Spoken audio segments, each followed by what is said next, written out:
What's going on, everyone? theBolderBoulder here.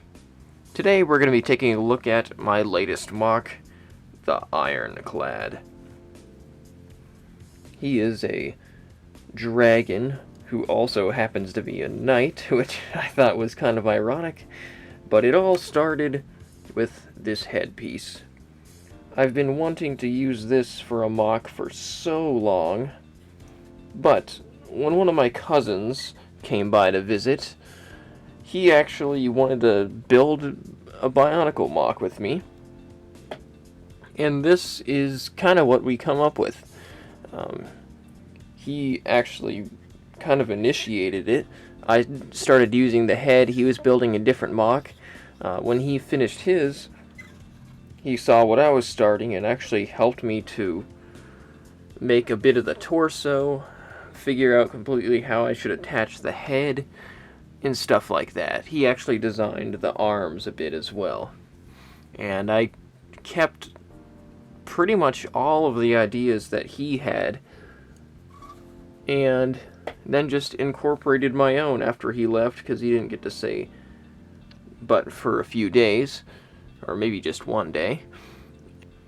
Now we'll go ahead and move our way up from the feet and go from there. Here they are. Fairly simple, but these CCBS Beast feet are actually really good because they're, especially the large ones, they're really good for stability. I just kind of added a Technic part to the back to add to that, and added another toe as well.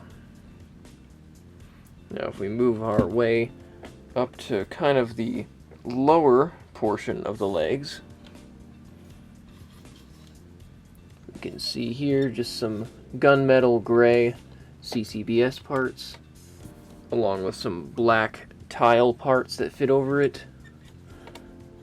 The middle leg, actually really like all of these armor parts that they use for the Knight's Kingdom buildable figures. Definitely had to use that on this MOC, considering it's a knight. And here's the upper legs. Again, using some of those black tile-like parts. Throw some Technic under it to connect it there. Some classic G1 stuff. I always enjoy mixing G1 and G2 Bionicle parts.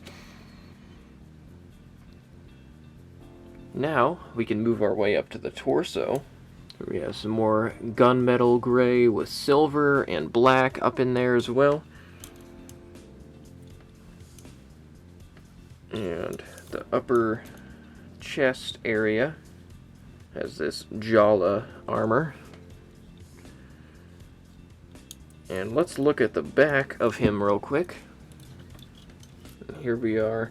We have giant plates here with some spikes to go along his spine. And then we move on to the tail right here, which also uses those Knight's Kingdom, well, just one of the plates right here, the leg armor, I suppose. And it actually worked really good to fit along with the spines on his tail. I was actually surprised at how well that worked out. And then down here, got a Baraki piece on the lower portion of his tail. So now we'll move on to the arms. We've got the dark red under there. Dark red is another color CCBS parts that I've really been wanting to use for a while, so I'm happy about that. These shoulder pads here, something I've not been able to use yet. They worked really good. Now for the lower arms, like I said, my cousin actually designed these, and I just modified a few things. Added this Bionicle part here in the middle of the inner portion of his arm, and the hands he also built. And kind of spruced things up a little bit and had one of the fingers be silver just like one of his toes are silver as well. Make it pop a little bit more.